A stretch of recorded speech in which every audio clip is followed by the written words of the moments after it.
so much faith in their tools, in their machines.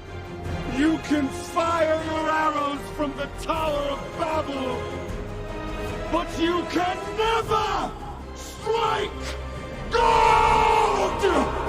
One planet, one galaxy. That is the challenge we're going to be doing today, ladies and gentlemen. Yes, welcome to a one planet challenge of galactic proportions.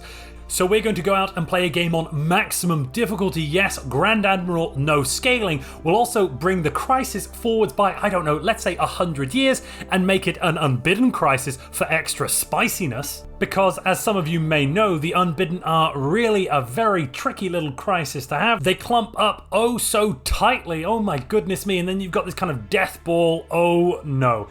And to do all of that, we will be stuck to just one world. That's basically what that title means, and we will try to make that world as tall as possible. We won't be declaring victory, and that is victory over the game, victory over the entire galaxy, until we have defeated both the Crisis and all of the fallen empires, in addition to all of the regular empires out there in space. So sit tight, get your popcorn ready. To make it a little bit more interesting, we'll also be throwing a bit of roleplay here today, and so, ladies and gentlemen, let's dive straight in and meet the Holy Jeff Imperium. Will be trying to touch the face of God. Our home planet Babel, or Babel, depending on how you want to pronounce it, is an ocean world. We're going for ocean paradise, and we're going to be doing something of a one planet challenge. We are going for, yes, a one planet challenge, and we're going to make this planet as big as we possibly can in Stellaris. Ocean paradise means we will start with a size 30 homeworld, which is very good, and as long as we take the Hydra-centric ascension perk, we'll be able to use these frozen worlds to boost some of that size up too. Juicy, juicy stuff. Aquatic Jeff is a noble and peaceful people though. They do have some authoritarian issues, but generally speaking, they love the aliens as long as they fit somewhere into the feudal structure of the Holy Jeff Imperium. If you want to recreate this game, here are the settings I'm using today. Let's get ready to rumble! Yes, here it is, the Holy Babel. Absolutely massive, size 30. We've got some beautiful ocean paradise here, and of course we have our lovely Governor Hanno. Everything presided over by Grand Architect Jeff, who'll lead us into a great and glorious future as the Tower of Babel reaches right up into the sky to touch the face of God. And little did the people of this currently tiny backwater know the great role they would have to play in events yet to come. As it turns out, when you strike a god strikes back. But for now, their journey is only beginning. Unfortunately for the Imperium, they have found themselves trapped in a nebula right at the start. Now that is a benefit as well, but it means we have no expertise, no knowledge of what lies beyond our home. To this end, another science ship has been commissioned, crewed by the mighty Eshbaal, who will go out into the unknown regions and try to discover what's out there. When faced with determining a first contact policy for the mighty Jeff Imperium, the Holy Empire of Jeff, of course Jeff decided to greet the galaxy with complete and open arms. Out in the depths of space lies the planet of Wexalia. Now this is an ocean world, very much suited to our own needs, very much suited to the people of Jeff, but we will not be touching it. We will not set one Jeffian foot down upon the surface of this accursed rock, because as every Jeff knows, to leave the homeworld is to court death. However, down on the surface, we seem to have found some creatures who could be coaxed into sentience, and it would surely not be wrong for them to set foot on their own world, right? In the depths of the Halam system, we've made contact with our first ineffable and unknowable alien race. Only time will tell if they accept the true wisdom of Jeff or not. Shariat 4 stands as a testament to what can happen to a world without careful cultivation by divine hands. This world, Shariat 4, is a tomb world, a desolate, inhospitable planet which not long ago definitely supported life, beautiful and technological, but was of course led down the wrong path. They didn't build a planet big enough for them. And that is just the kind of nonsense we're trying to get away from here at Jeff HQ. And if you're enjoying this video, please use the like button to make it as tall as possible. With the advent of hydroponics farming, that now gives us the opportunity to once and for all end all agricultural production on Babel. Every single farmer will be turned away from the fields, as we can now produce enough food to support our entire population in the depths of space. After a long and extensive process of first contact, we now have communications with our first alien race, the Universities of Jol-Nar. Of course, we should open our arms to these people. Love is a friendship set to music, noble Hylar. They have reached out to us with a research agreement. Surely they wish to share their technology to build our Tower of Babel right up to the stars. To that end, the Grand Architect Jeff has now decreed we must form a federation with these vastly inferior yet amazingly magnificent alien people. To our north, we've met yet more mysterious spacefarers, the Pi aliens. Only time will tell if they are more of an apple or a cherry flavour. We've got quite a few alloys saved up. It would be a fantastic idea, and the Grand Architect has completely agreed with me on this one, that we need to reinforce our fleet and throw out a whole bunch more of the Luminary of Creation class corvettes. The Pi aliens turned out to be the Divine Hadeshi Nation, another race of interestingly ocean-going aquatic cats. We must further the project. We must make sure that Babel is the largest planet in the known universe. To that effect, we brought in some external contractors, the Universities of Jol-Nar, and they, together with us, have now formed a mighty federation. This legal agreement should bind them to our political goals. To our northeast, we've now met the Prime aliens. Little is known about this crazy Gestalt consciousness, but we will investigate and find out more. We have offered them a gift of consumer goods, which they have lovingly accepted. We're not entirely sure what they're going to do with all of these new iPads. We're not entirely sure what they're going to do with all of these new Jeff pads we've sent over, but I hope they have fun. With the completion of our diplomacy tradition, we've now unlocked a complete mastery over nature. This will be the first stage in many of our projects to increase the size of Babel. The TL Galactic League, a belligerent avian race, very close to us, bordering us both to the north and to the south, which is, as you may well know, very dangerous, have gone to war with the hitherto unknown Rolling Space Stones. The Rolling Space Stones are subterranean in origin, so my scientists tell me they'll find this ordeal less threatening than a gentle tickle. So as to push the goals of our Grand Architect yet further, we have helped to establish a galactic community. This interplanetary body will help establish policies such as regulatory facilitation, which will enable us to build bigger and better than ever before. Through our force of arms, the Divine Hadeshi Nation has come to realize that the only way to truly stay safe in this turbulent galaxy is to sign this subjugation agreement. When the choice is to sign or to starve, there is no choice. What followed next was a period of great instability for the Jeff people, as agreements and diplomatic ties changed and shifted like smoke in the wind. Yet by remaining vigilant, resolute, and always keeping friendship, peace, and love in their hearts, they rode above this wave of transgression into a bright and more glorious future. Or at least that's what they've written in their history books. In a stunning move, the Universities of Jol-Nar actually left our federation. Apparently we had some artistic differences with our vision. It seems the Divine Hadeshi Nation did seem to upset them somewhat. We may never leave the mighty Babel and set foot on other worlds, yet still we would like to have a home away from home, and for that reason we will be setting up an overlord garrison on Skildaria, the home of these aquatic cats. Weather control systems, a key aspect of our policy to build taller and higher, will be necessary on the planet of Babel, and we will find it out how to do this.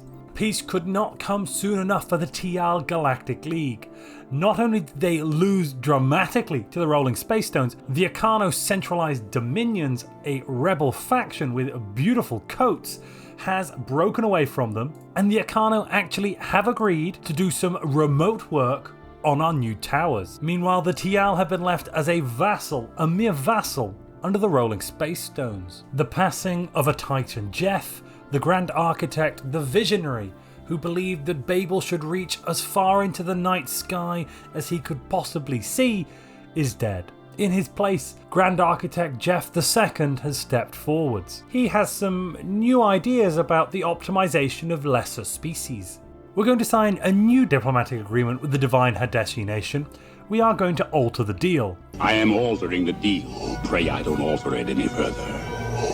Oh, how the mighty have fallen. The universities of Jolnar, our much larger southern neighbour, who were once, don't forget, external contractors working on our project, lost a long and bloody war to the prime aliens to the north, and we are now forced to reach out and offer our protection and bring them back into the fold of the Faulty Towers. We have established a colony, Space Belgium now, that would seem to be counter to our principles of only having one planet in today's challenge.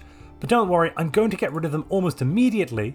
New Space Belgium, which we will establish as a Stellarium, should offer keen new technical insights for the expertise of building on our new capital. And to our deep south, we've just founded a new company, a fun company, the Space Hardware Store. These are going to help us with all of our hardware needs, because we're going to set up this Space Hardware Store as a prospectorium. So we're going to get lots of juicy resources that we can use to expand the Tower of Babel.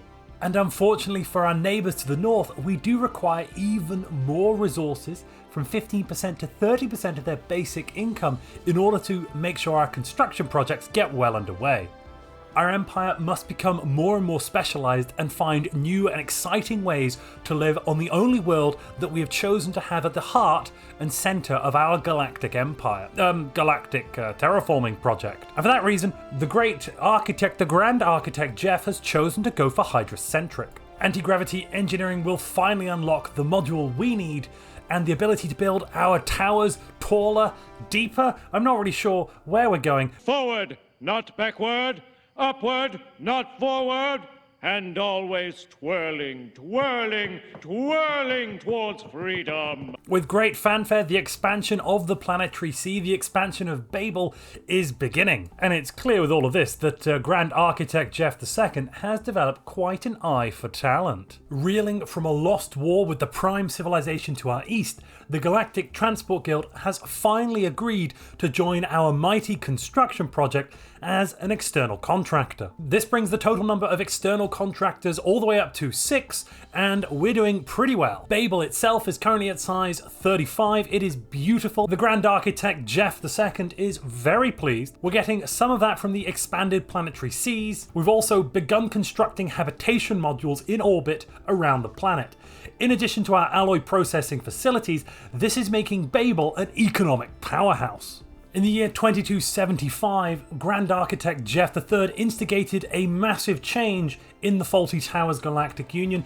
We are now having a galactic fleet. Centralization has moved up, the Federation fleet has been born, and every member must begin constructing ships as soon as possible. The universities, though they are not a Stellarium, they've taken on the main contract here for our research production. They're paying quite a nice tithe, and the Grand Architect is very happy with their progress. The last of our wild neighbours, the Primes, have finally agreed and come together with the Grand Architect to join in this mighty construction project. And the Holy Jeff Imperium has brought peace and prosperity to its new empire. If you're enjoying this video and the other videos on this channel, you can help to support the channel by either becoming a channel member, clicking the join button down below, or becoming a channel Patreon. There's a link to that down in the description. You can also use the super thanks to directly support the channel as well. Or finally, you could purchase something from the Humble Bundle store using the link down in the description below. Until the 15th of June, you can get your hands on a great city building game by Paradox Interactive, City Skylines, for as little as €1. You can also get the full bundle on Humble Bundle, including 9 expansions and 21 add-ons for less than €20. The link is down in the description below. But all of these external resources and external partners mean nothing. They are but tools to further the great work of our Grand Architect. Babel currently supports a total of 39 districts, and it is a beautiful sight. We have 25 industrial districts working away feverishly, a whole host of city districts, and the generator and mining districts on the outskirts, on the orders of the Grand Architect, are being phased out over time. Thankfully, our lovely neighbours the Primes, a collective consciousness to the northeast, are now supplying us with enough subsidies to cover our basic resource requirements, so it won't be a problem there. In a moment of great beneficence, the great architect, Jeff himself, has decreed we should remove the garrison buildings on our on our partner worlds, and replace them with aid agencies such that we can greater help these poor people that don't have the power, nay, the magnificence of being Jeff. Babel, that holy cradle of civilization, is now full to the brim with districts. Yes, that's right, we have 40 districts on this single planet.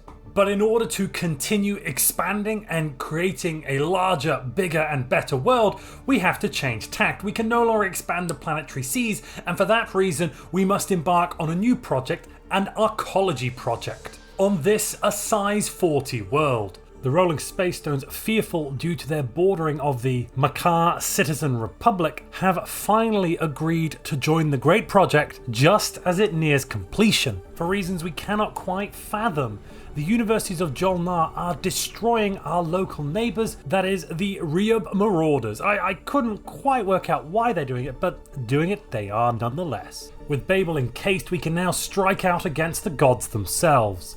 As you see, this gives us basically double the number of districts to work with. We can, in essence, double the size of our already enormous planet. And migration is now going to go through the roof, as we have so many available jobs for every member of society. Due to our very low empire sprawl, we can get one of these ambitions for as little as 170 unity. Absolutely bonkers.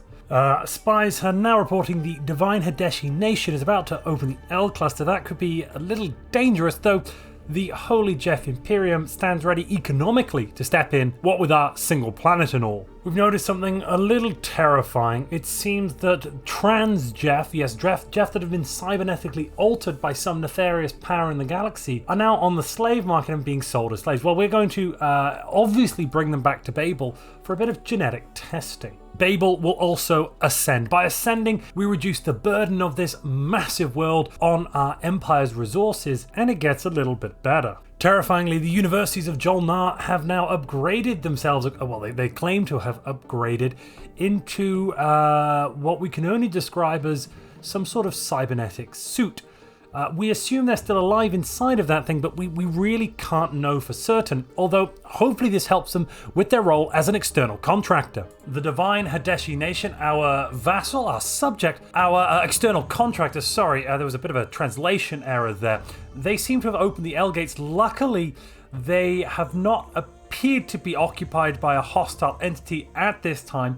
We've met the Decennial consonants. The Prime Aliens have completed a science nexus. This is beyond our technical capabilities at the moment, but we would like to get our hands on some of that juicy technology. So we are going to do a little bit of contract renegotiation. We've discovered a shielded world. Now, the world in question does seem to have something of a crack in its shielding. We see some alien creatures down below on the surface.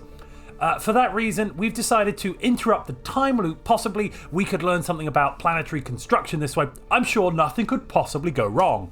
As it turns out, by ending the time loop, we did cause the civilization on the planet below to nuke themselves into oblivion. Unfortunately, that leaves us with something of an interesting tomb world here, but we could colonize this if we really wanted to. We are running into something of a population issue on Babel, so we've got plenty of space, plenty of jobs, but we just can't seem to get the migration in fast enough. To that end, we are going to purchase some sentient individuals from the sentient market just to fill up some jobs. Unfortunately, we did immobilize the scavenger bot somewhere in the galaxy and then brought its wrecked husk back to Babel. What this allowed us to do was get an extra 20% alloys from jobs. It is nonsensical. Let's go over and check out our lovely planet. We're just regular biologicals here, and we're making 18.7 alloys per pop. Which, yeah, that's a lot, yes. And very soon the Imperium, this great project, would need those alloys, every one. For a great storm was brewing in the galaxy, not a physical storm, but a storm of warfare, a storm of bloodshed, and a storm of devastation that would sweep aside any vestige of the old order and put a new order in place. The culture, who are currently a vassal under the mighty Makar Citizen Republic, our antithesis on the western fringe of the galaxy, has pledged secret fealty to our empire. Along with that, the Tzin Empire has also pledged their troops and their support to us, and now it is only fair that we bring in these new partners, these new contractors into our great project, as it is the only show in town. This is going to be a war of galactic proportions, but there is nothing we can do about it. We must find a solution that enables the freeing of both the culture and the Sin. We will have a vote in the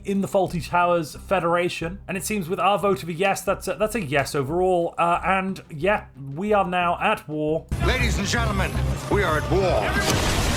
Unfortunately, it does seem the Tzin are somewhat being decimated, I don't know how else to put it than that, by their evil oppressors, the Makar Citizen Republic. Not to worry, our mighty Faulty Towers Federation fleet, the very reason that the Tzin felt they could actually stand up to their evil overlords, well, they're on the way to do the job. And great news. In the midst of this galactic war for the soul and future of our galaxy, the Triarch Vestige, the would-be gods themselves, have decided to attempt to humiliate the Holy Jeff Imperium.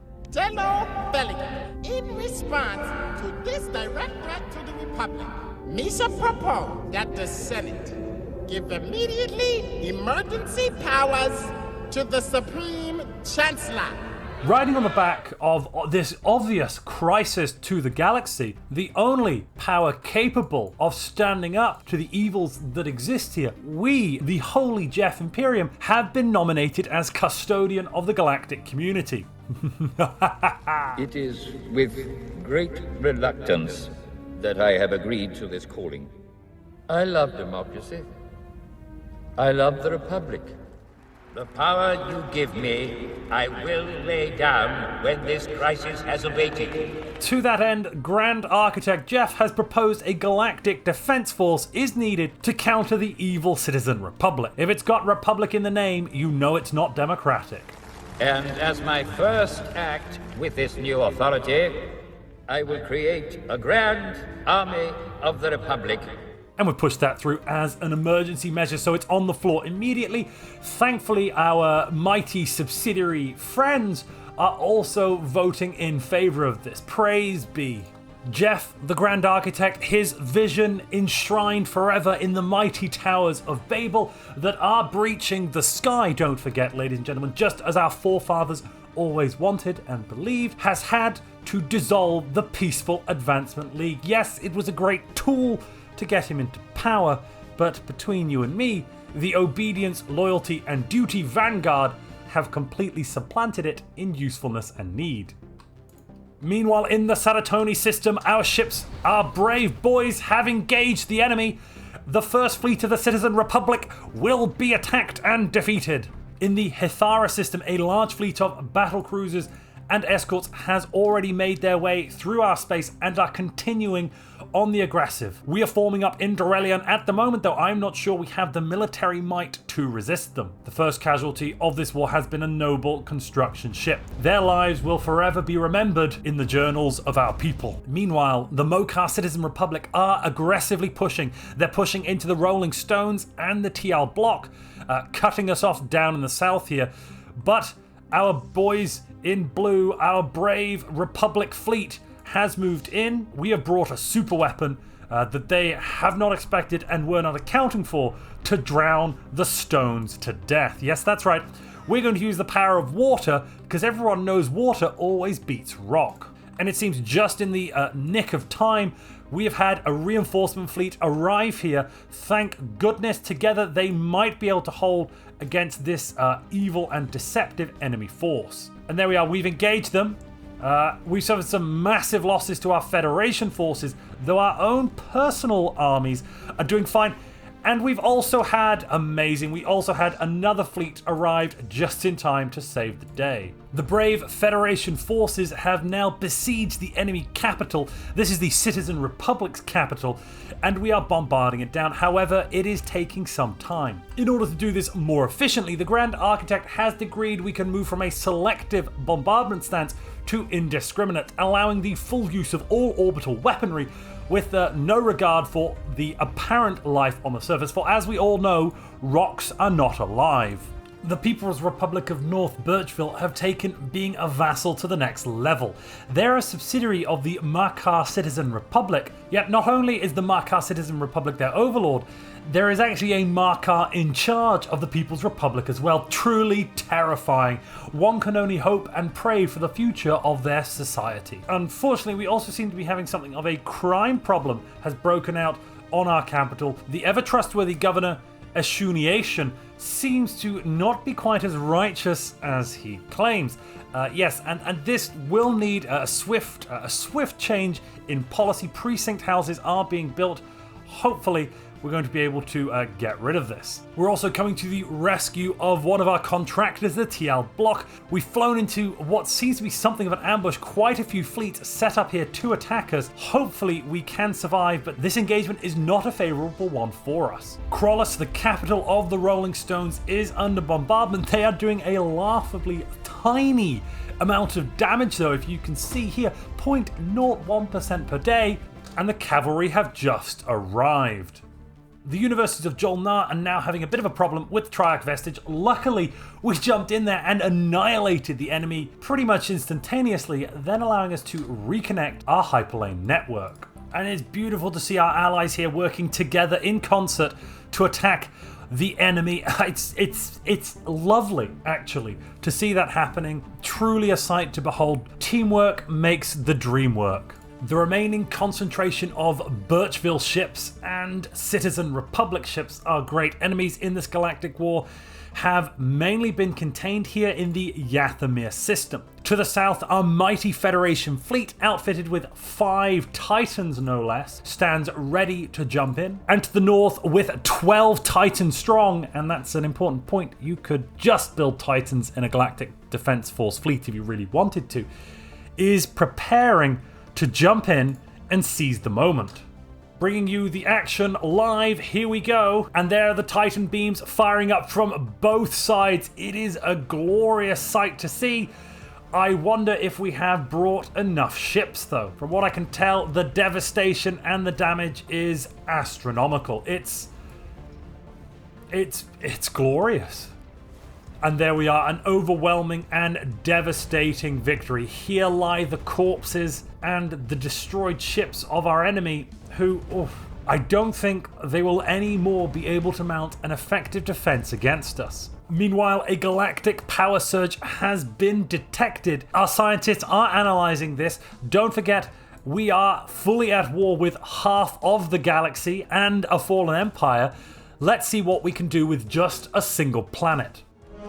Finally, a worthy opponent. Our battle will be legendary. And it seems the Unbidden have broken through. We are getting a transmission directly from them, and it doesn't seem good. No, the Grand Architect has received a message from the Ikano centralized dominions. They have engaged the enemy, but the situation is dire. Yes, the Unbidden have actually spawned directly in amongst Aldebaran 2 with around 2 million fleet power. Unfortunately, this all seemed to have proved too much for the Grand Architect Jeff III, who died at the ripe old age of 117. His successor, Grand Architect Jeff IV, promises swift and decisive action, while still suppressing pacifism, don't forget. And it seems the Unbidden already have reinforcements and are moving out to attack other locations. We must move quickly if the Republic is to survive. All fleets are now being recalled directly to the homeworld, and we're going to be upgrading everything to make sure that it has the correct weaponry. In this time of crisis, galactic mobilization is the only way forward. It's a clear path and we are going to follow it. There is now also overwhelming support and a clear case for GDF expansion. The Unbidden have begun an invasion of our space. This is now the time to react. All fleets are being sent in. That is this giant blob of monstrosity here, including both the Galactic Defense Force fleet and the Federation fleet. We're preparing now for our very first engagement, our first catch of the day. And here they come. Here are the fleets. It's quite a bloody battle, it looks like. Our forces are giving it a good show, but we may be slightly outmatched here in terms of our manpower requirements. We do need to defend Medgar to the north. If this fleet from Follingar manages to get there, we could have some real big logistics issues. It is also now the time for desperate measures. We need that too.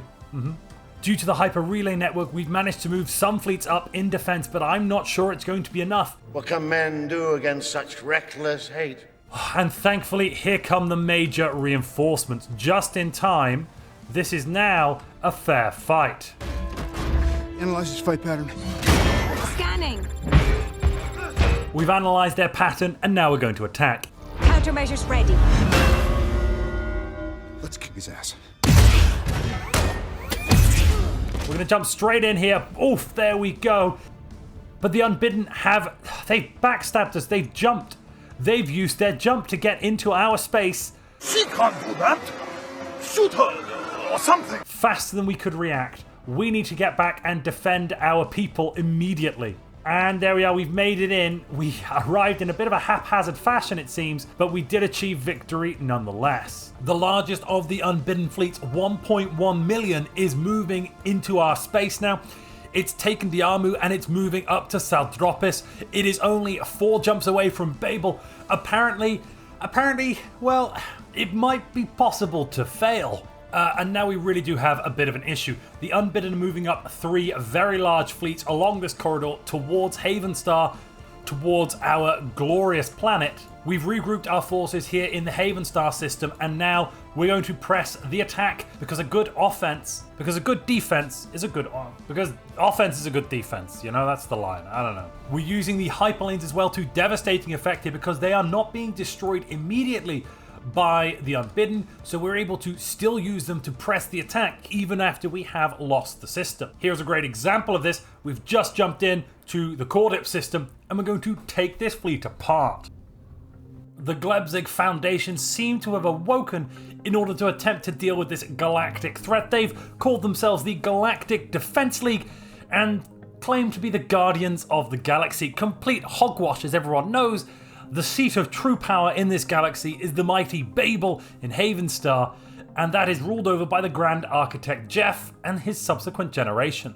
This is probably going to be the biggest engagement so far. Here we come in with thousands of fleet power. I'm hoping, yes, here come the reinforcements. The GDF fleet arrived first, but they were quickly followed by everyone else. And while they did not know it at the time, this battle would turn out to be the main turning point. History books would mark this day as the day that the Imperium, the Holy Jeff Imperium, drew a line in the sand and said, this far, no further. The Triac Vestige, one of the first nations to think themselves above us, have been completely subjugated.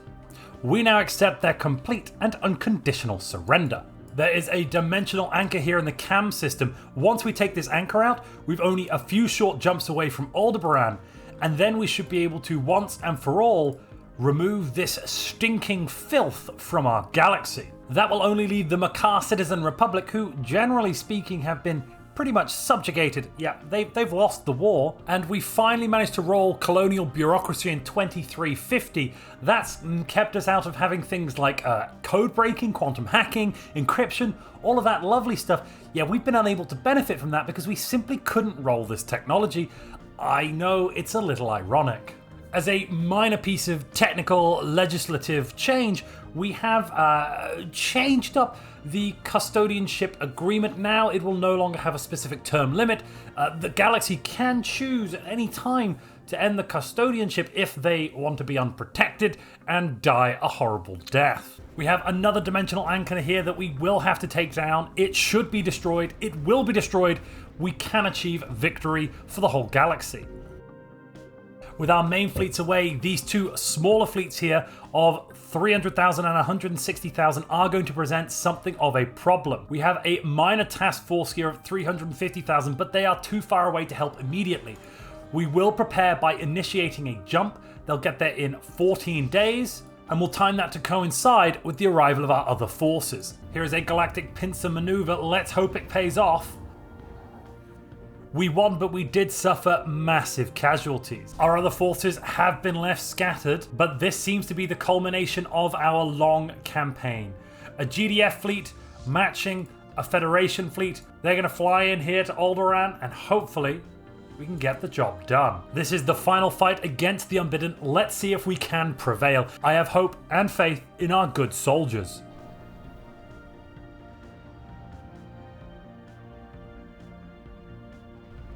There goes the last anchor, and there is the dimensional portal. The galaxy is now a safer place. But with the greatest military threat dealt with, political threats are starting to creep out of the woodwork. Yes, the Jeffian people and their project are still not safe, and there is more work to be done. The last possible threat to us in the galaxy is the Glesbig Peacekeepers, an awakened ascendancy that claim the mantle of responsibility. They are imperious to us and believe with their apparent superior technology and floating cities in the sky, they can dictate policy to us. As a galaxy, we will end the threat that they currently pose to all of us.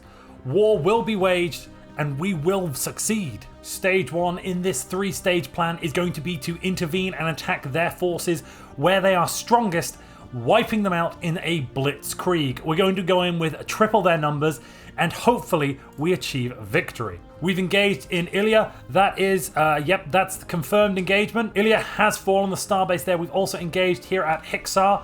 They have 3 Titans, but that won't be enough to defend them from our ships. Fearsome firepower cannot defend them long enough. Their time has come to an end, my friends. The Grand Architect has seen the end of all things Glesbig, and we must make it so. They have not one, but 2 weapons of mass destruction, colossi that can render an entire planet dead. We must, for the sake of the galaxy, eliminate these weapons before they fall into the wrong hands or are used in anger. There, the terror weapon has been defeated, and we are one step closer to achieving peace in our time. The ancient Glesbig Peacekeepers, a precursor state, has finally been defeated. But in the midst of this great war, tragedy has struck. An evil cabal of Makar generals and admirals, obviously disheartened by their loss and subjugation and final inclusion into our Federation, have attempted to assassinate the Grand Architect. Jeff V has been left scarred and deformed, but he assures the galactic community his resolve has never been stronger. Yet through the actions of these dispossessed Makar, it is clear the current order is not working. In order to ensure the security and continuing stability, the Republic will be reorganized into the first Galactic Empire for a safe and secure society. And with his position cemented as the ultimate ruler of the galaxy, the Eternal Emperor Jeff, Emperor of the Eternal Empire, ruling from on high on the planet of Babel, the largest and most populous world in the known universe, with a district size of 40 districts and a production capacity, I think in combination, equal to every other empire in the galaxy. Eternal Emperor Jeff has revealed himself as a psychic. Indeed, the entire Jeffian people have been ascending, the veil has been lifted, and they have now taken their place on high as the psychic rulers of the universe. There are no other threats, there are no other enemies, there are no other powers at play, only Jeff and his eternal throne at the Imperial Palace, where metallurgists are making 19.7 alloys per population. Holy moly. But that was the one planet challenge. I still have only got one planet. There were times when I grabbed an extra planet, but I quickly made them vassals and did get rid of them. This has been a long playthrough. We've managed to get to the end here of our fun one planet challenge, and we've made the biggest planet I think it's possible to make in Stellaris, a size 40 world. Yeah, insane. Absolutely insane, given it's just one of the starting worlds we begun with. Wow. Yeah, next level stuff. Having only one planet was a great challenge, but what would happen to an empire that was forced to both adopt communist and capitalist principles? If you'd like to know how that goes, click the video on screen now.